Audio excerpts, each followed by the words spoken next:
y prenderlo fuego. Y una noche, con todas las luminarias, en 7:49, digamos, en 7 entre 49 y 50, enfrente de la corresponsalía del diario La Prensa que estaba en ese momento, y de la esquina del Jockey Club, del Banco Nación y de la París, digámosle para los que no conocen La Plata, en plena noche decía: prenden fuego un cajón, un féretro, ¿no es cierto?, como simbolizando que te estaban prendiendo fuego al peronismo. Y naturalmente salen con ondas, piedras, rompen luminarias. Una manifestación multitudinaria, que fue la Marcha por la Constitución y la Libertad, que se llevó a cabo el 19 de septiembre de 1945, donde confluyeron todas las fuerzas opositoras que luego conformarían la Unión Democrática. Allí había socialistas, comunistas, radicales, demócratas progresistas, conservadores, etcétera, que estaban unidos por su férrea oposición al gobierno, su férrea oposición a Perón, con el apoyo también decidido de la sociedad rural, la Bolsa de Comercio, la Unión Industrial Argentina, los grandes medios de prensa y la Embajada norteamericana.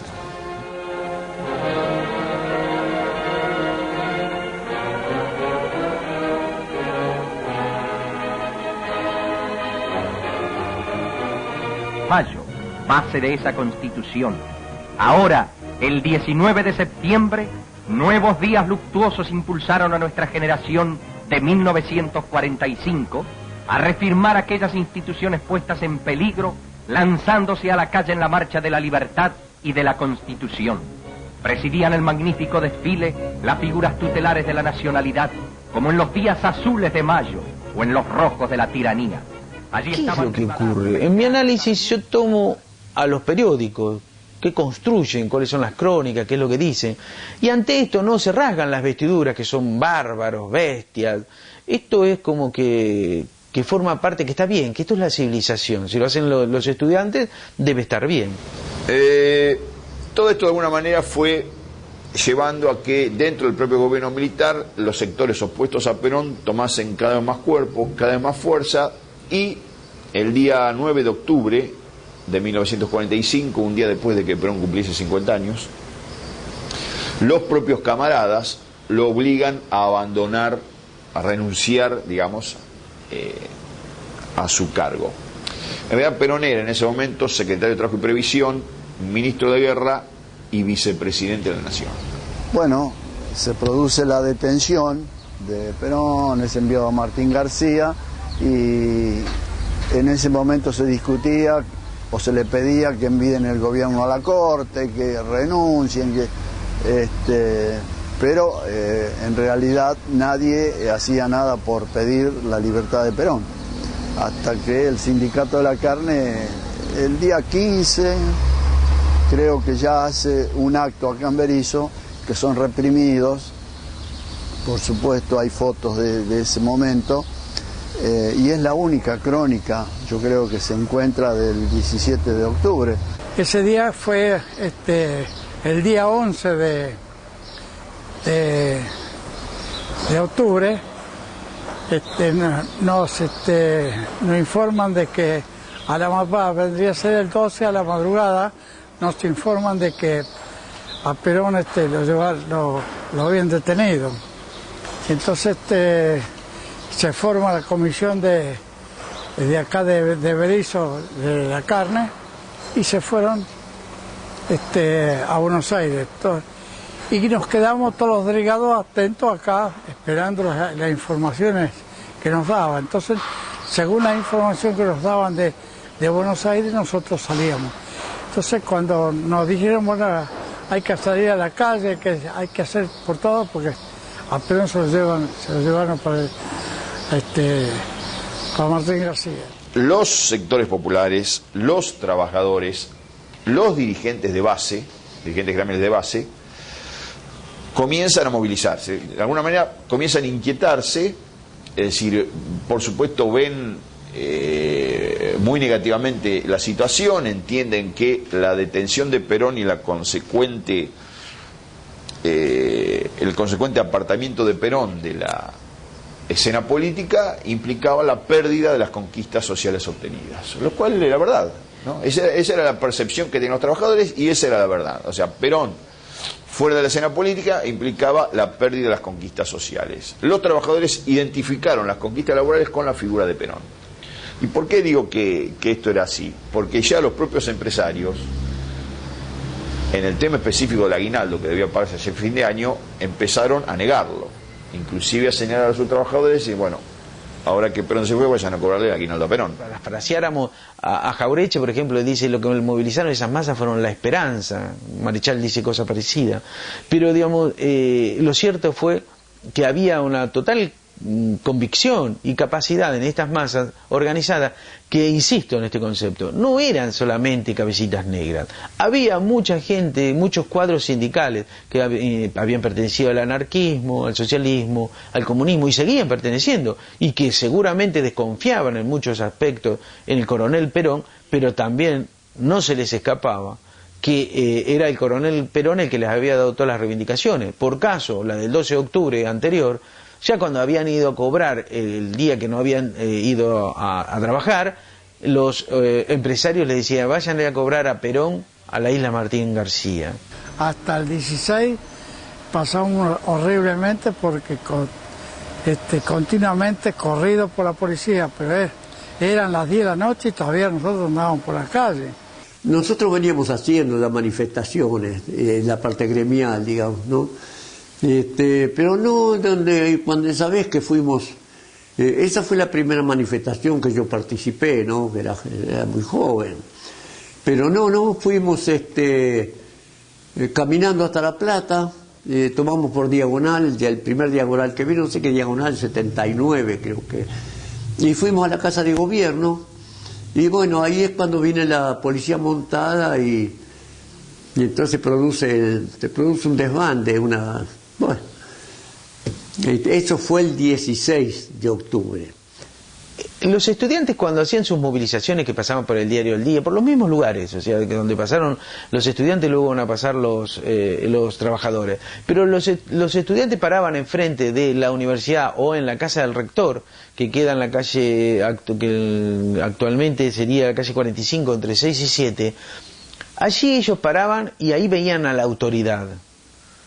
La gran diferencia, me parece que es sustancial esto, que los obreros se movilizaron, hicieron todo el itinerario que solían hacer los estudiantes para repudiar los lugares que ellos enaltecían, pero cuando confluyeron, lo hicieron frente a la Casa de Gobierno, sabedores que el poder político radica dentro de esas paredes, y allí fueron a presionar y a peticionar por la libertad de Perón.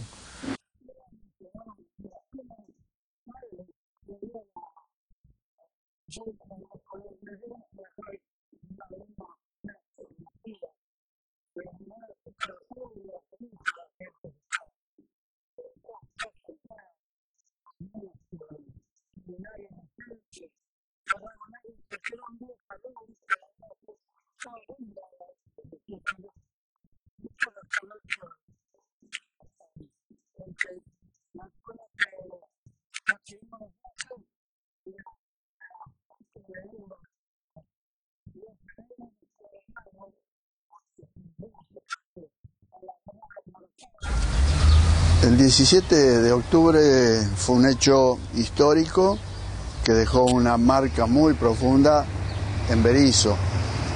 En ese entonces, hacía más o menos 3 años, había llegado a esta ciudad Cipriano Reyes. Llevaba 3 años trabajando en el frigorífico Ármor, en las calderas. Hay un paro por reivindicaciones de distintos tipos, pero entre ellas la de pedir la libertad de presos políticos que había en ese entonces, entre los que estaba José Peter, que era el jefe o el presidente de la Federación de la Carne.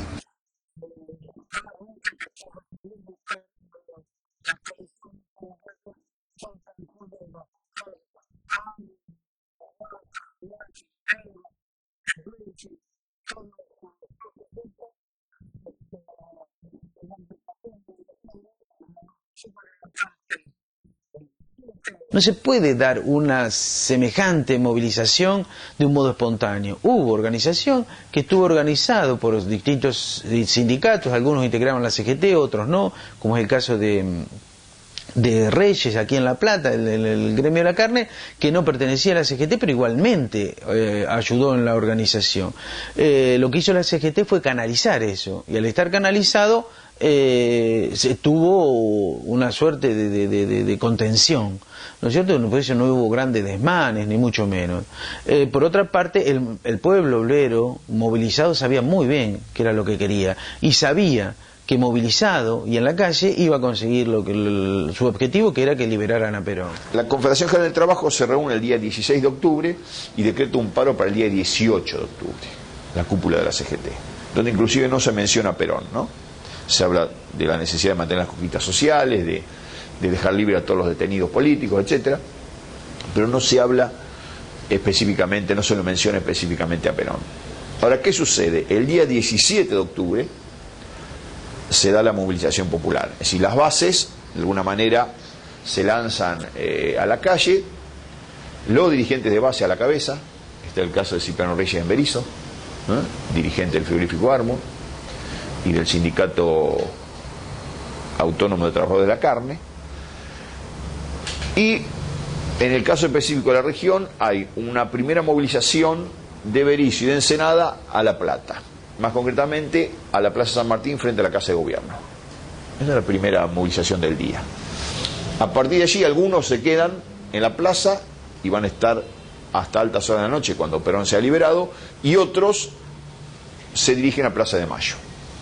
Allí, en la Plaza de Mayo, van a converger trabajadores de Capital Federal y de todo el conurbano, es decir, de todas las industrias, la zona de Berazategui, Quilmes, Avellaneda, Lanús, San Martín, etcétera, van a converger en Plaza de Mayo, junto con aquellas industrias, insisto, que estaban ubicadas en la Capital Federal. La concentración se da en Plaza de Mayo y ahí los trabajadores exigen la libertad de Perón. Le exigen al gobierno que traiga a Perón. Perón en realidad ya lo habían traído de la isla Martín García al hospital militar, y estaba en el hospital militar, pero seguía detenido. Este pasar también es interesante, especialmente para los antiperonistas, cuando estas grandes masas pasaron por la universidad que había sido tomada por los estudiantes. El grito que enarbolaban no era ni viva Perón ni viva el fascismo, el grito que tenían en sus bocas era viva Irigoyen. Y esto es muy interesante de rescatar, porque así vemos que hay una continuidad histórica en las luchas populares. O sea, hubo un caudillo popular que fue, sin duda alguna, don Hipólito Yrigoyen, y hubo luego otro caudillo que también fue popular, y que de esto tampoco puede caber ninguna duda, que fue Juan Domingo Perón. Y el pueblo supo entender eso, y el pueblo movilizado, y el pueblo, en este caso, trabajador.